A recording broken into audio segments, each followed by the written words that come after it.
now getting settled into the week. Hey everyone, welcome back to She's So Dramatic. Coming to you on a really random day with some even more random thoughts. Um, it is a little bit after 1 o'clock, and I have just finished with my third Zoom call of the day. I'm so zoomed out, y'all. Is anybody else? But I want to see if I can run to the barbershop and get faded up before the next Zoom call. So I'm going to try to quickly run out and do that. But I wanted to come on and just share some thoughts. I know y'all can see that mess in the background. I have just decided to surrender to imperfection. So I'm not even going to try to hide the mess that is my office right now.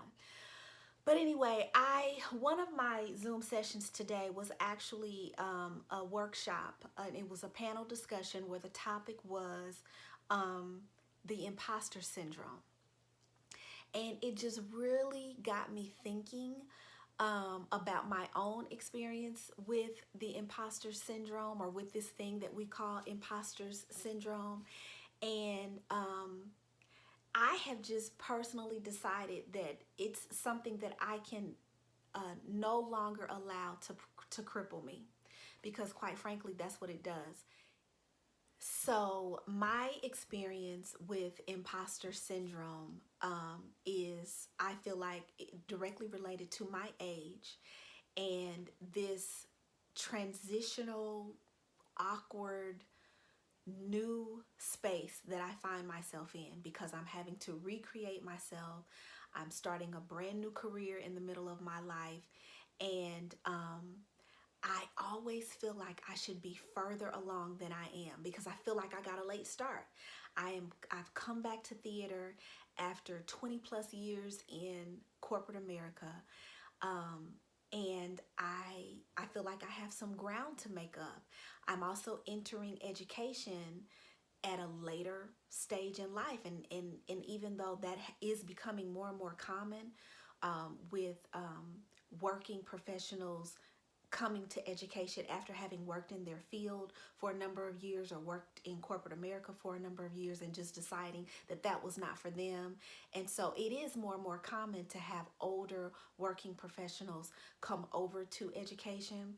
But I just always have this dreadful feeling that I should be further along than I am, specifically that I should know more than I do. And so maybe some of you can relate to that too, whether it's with your career, or whether it's with relationships, or whether it's with finances. Just this dreadful feeling that I should be further along. And so I know for me, I am constantly beating myself up. And because I know that, because I'm conscious of that, I do try to redirect my thoughts when I feel it happening. But just within the last probably month or so, I would say within the last month or so, I have had to really settle into the fact that this is where I am. This is what I'm learning. This is what I'm ready for, and leave it at that. And don't try to consume myself or overwhelm myself with things that will come. Though that knowledge will come. Those experiences will come. Let me just take each day for what it is. Let me take each lesson for what it is. Let me take each opportunity, each panel that I might be moderating, or each classroom that I might be leading. Let me just take it for what it is in the moment. And surrender to imperfection. Oh God, that's a word. Surrender to imperfection, because I think that's another obstacle, another stumbling block, this weight, this burden that many of us carry that we call imposter syndrome, is this unrealistic need or unrealistic desire for perfection. So that was my takeaway from this morning's session about imposter syndrome, is that it's exhausting. Perfection is exhausting. It is freaking exhausting, and I would rather just surrender to the imperfection of it all. Oh, sitting on my leg for too long. So that was just some random thoughts that I wanted to share, maybe more for me than for you. Sometimes when you speak a thing out loud, it resonates in here more. So who knows? But I do want to come back later today after I get back from the barbershop so I can show y'all the fade. You know, I got my little teacher bun going on, but we can still keep it sexy. But and then I also want to talk a little bit about a package that I'm expecting later today. I'm ready to decorate the library. And I think that'll be a fun video to share with you. So I'll come back. See you in a bit.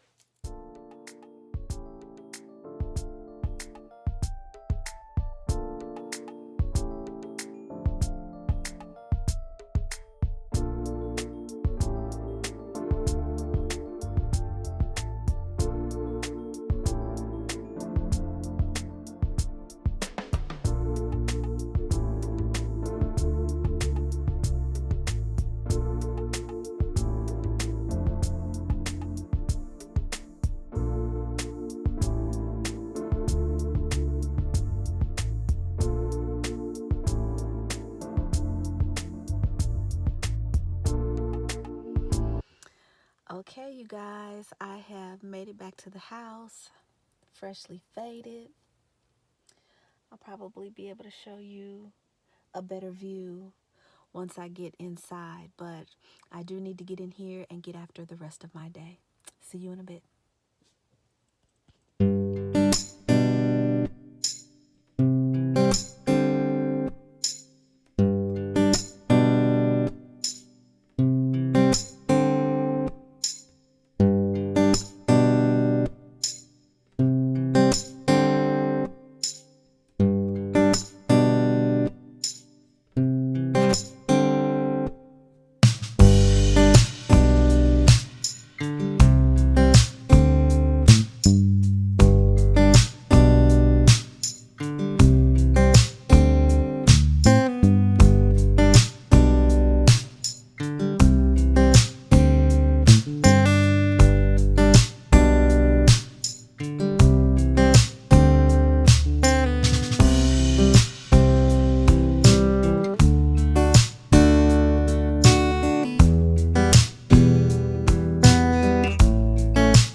I think that's about as light as we're gonna get in here.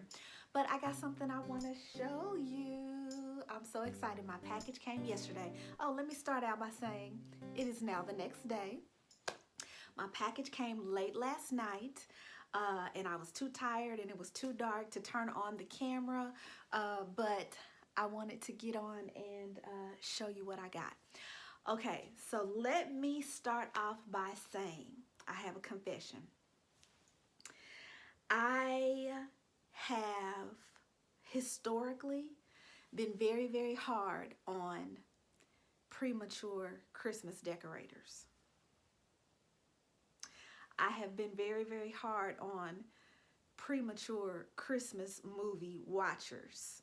Like, who came up with Christmas in July? Are you serious? And Hallmark Channel running Christmas movies for the entire month of July and then starting Christmas movies in the fall, even before Halloween. Like, that just irritates my soul. So anyway, back to my confession. I've always been, like I said, very hard on the premature Christmas enthusiasts. The hustle and bustle, the overspending, the pressure to overspend, the pressure for gift giving, period.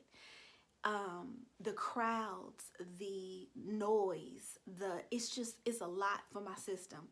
and it honestly typically overwhelms me. So I have never gotten really into the Christmas season or decorating or any of those things.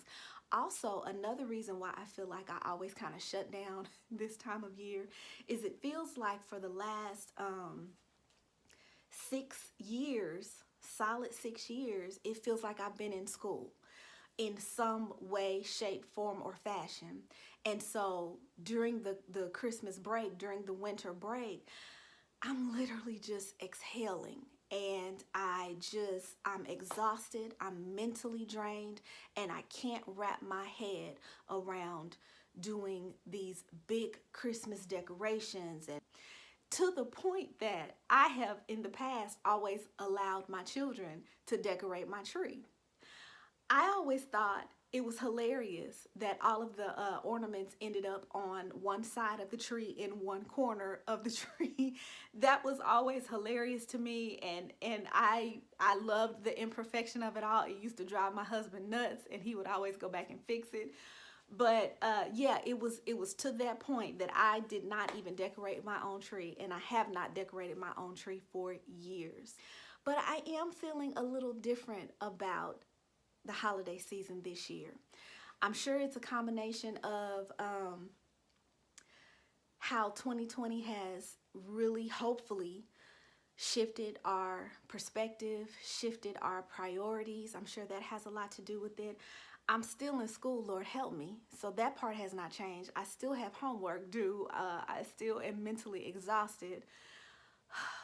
One more month of coursework, y'all. Pray my strength. But it, like I said, it's just something I feel different. Also, I'm sure it has something to do with us being in a new house. I'm quite sure that has a lot to do with it. And so I'm excited about decorating the different rooms.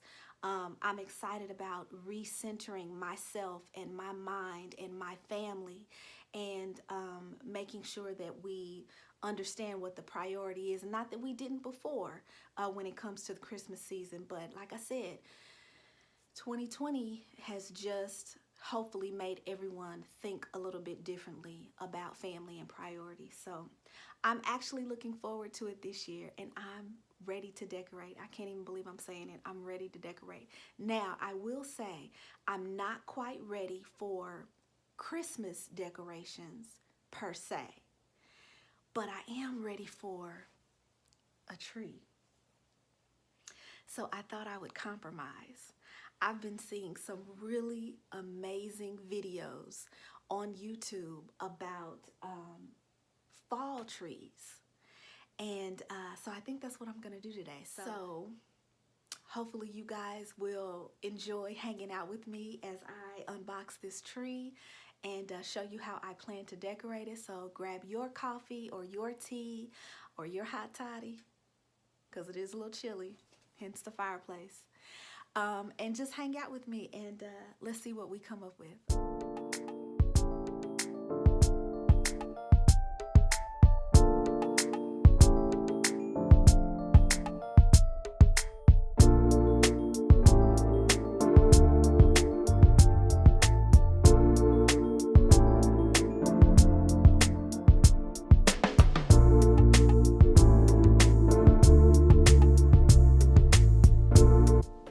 Okay, you guys, I'm loving it so far. Can you see that? It is the perfect size for this space. I even love the amount of flocking on it. It's not like overly done. It's not completely white. It's like just enough, like it was just kissed enough with the flocking. I love it. So yeah, I'm excited to go ahead and get the decorations on it.